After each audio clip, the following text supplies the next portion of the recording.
Comment mettre en place de l'A/B testing dans vos emails avec Webmecanic Automation? Bonjour, je suis Clément et c'est ce que nous allons voir aujourd'hui dans ce tutoriel. Si vous avez besoin d'un récap, l'article complet sera disponible en description. Let's go!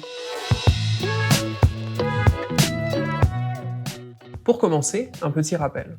L'A/B testing, c'est le fait de comparer plusieurs versions d'un email ou d'une page d'atterrissage pour déterminer quel contenu est le plus performant auprès de votre audience.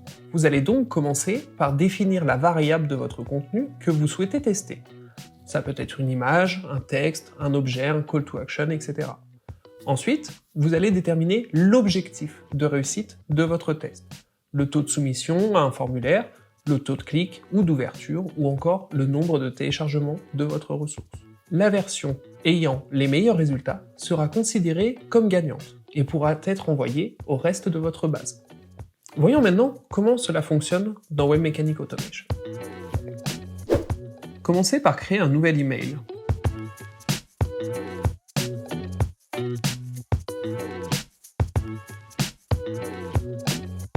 Activez l'option Enable A/B Test. Choisissez ensuite les critères gagnants de votre A/B test. Déterminez la part en pourcentage de votre segment qui sera utilisé pour l'A/B test.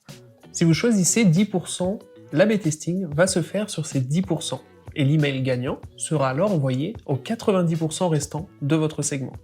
Déterminez ensuite votre durée de test. Nous vous recommandons 24 heures pour les emails type newsletter, actualité, etc.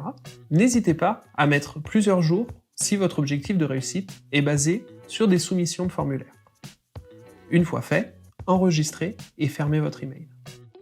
Cliquez ensuite sur « Ajouter un test A/B ». Cet email sera la variante de votre premier email. Vous découvrez alors une interface de création plus simple, car il s'agit d'un email directement lié à votre email A.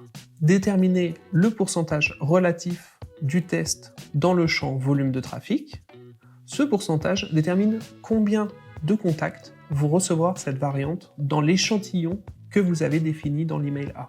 L'idée est de pouvoir répartir le poids de chaque variante suivant les besoins. L'idéal pour un A/B test est de le répartir équitablement le poids des emails que vous envoyez. Si vous avez 2 variantes 50%, 3 variantes 33%, etc. Il peut être intéressant en revanche de mettre un poids inégal pour un gros changement, dans une newsletter par exemple. Vous pouvez alors restreindre la nouveauté à 10% de votre audience test, afin de ne pas trop risquer de plomber les statistiques de cette newsletter.